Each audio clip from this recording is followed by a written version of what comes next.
کچھ ویسٹرن دنیا کے لوگ ویسٹرن میڈیا سے یہ مڈل ایسٹ کے کانفلکٹ کو پہلی دفعہ سن رہے ہیں، جو کہ ان کے بقول ان کو ایسا لگ رہا ہے کہ یہ کانفلکٹ 7 اکتوبر 2023 کو شروع ہوا اسرائیل اور فلسطین کے درمیان، جس میں حماس نے حملہ کیا اسرائیل پر، اور جس میں ان کے بقول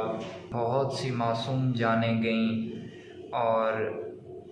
یہ بات ایک انسانی حقوق کے خلاف ہے جس کو جھٹلایا نہیں جا سکتا کہ عام عوام اس میں بھی ماری گئی ہے۔ مگر کیا یہ دیکھنا مناسب نہیں کہ یہ کام اسرائیل کے ساتھ 1948 سے ہوتا آ رہا ہے، اور 1967 میں یہ ظلم ڈبل ہو گیا، اور اس میں فلسطینیوں کو بڑی بے رحمی سے مارا گیا اور ان کو اپنے گھروں سے نکالا گیا۔ یہ کانفلکٹ ہم کیوں نہ سب سے پہلے بیلفور جو کہ 1917 میں ہوا، جس میں برٹن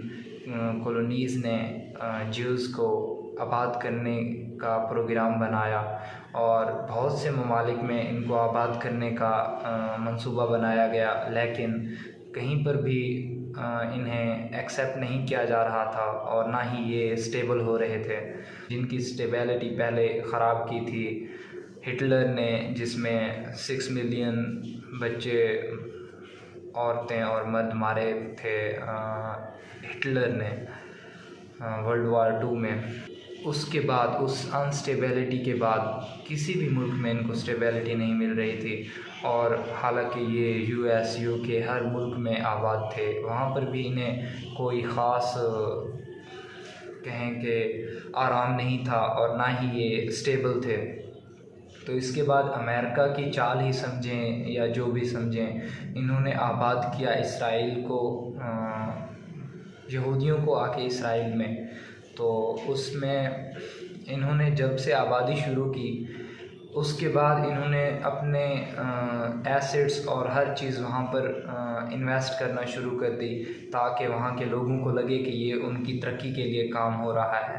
تو انہوں نے آہستہ آہستہ وہاں پر اپنے ہی ادارے اور ایسی چیزیں بنانا شروع کر دیں، اور اس کے بعد سے ظلم ہو رہا ہے اسرائیل پر۔ 1948 میں انہوں نے اعلان کیا، اور انہوں نے پوری دنیا کے سامنے کچل ڈالا اسرائیلی مسلمانوں کو، اور ان کو اپنے گھروں سے نکال دیا، اور یہ اعلان کیا کہ یہ ملک اب ہمارا ہے، اور اسرائیلی مسلمان اسرائیل کو چھوڑ کے چلے جائیں، جو کہ فلسطین تھا، اور اس پر انہوں نے اسرائیل کا جھنڈا گاڑ دیا، اور اس میں اسی ویسٹرن میڈیا نے ان کی حمایت کی، اور اب وہیں ویسٹرن میڈیا اسی ویسٹرن دنیا میں یہ ایک نئی چال چل رہا ہے جو انہوں نے افغانستان کے خلاف چلی تھی اور مسلمانوں کو بدنام کیا تھا، اب بھی وہیں چال وہ وہاں پر چل رہے ہیں۔ ان لوگوں کو کچھ خیال کرنا چاہیے، اور ہمیں مسلم ممالک کو اس چیز کو ہائی لائٹ کرنا چاہیے، اور ہمارے سوشل میڈیا پر اس چیز کو زیادہ سے زیادہ پھیلانا چاہیے کہ یہ کانفلکٹ کب سے آ رہا ہے اور اس کی مین وجہ کیا ہے۔ ان انگریزوں کو بھی پتہ ہونا چاہیے، یہ ان تک بھی بات نہیں جانے دیتے، ان کے دماغ میں مسلمانوں کے لیے ایک عجیب ہی نفرت پیدا کی جاتی ہے۔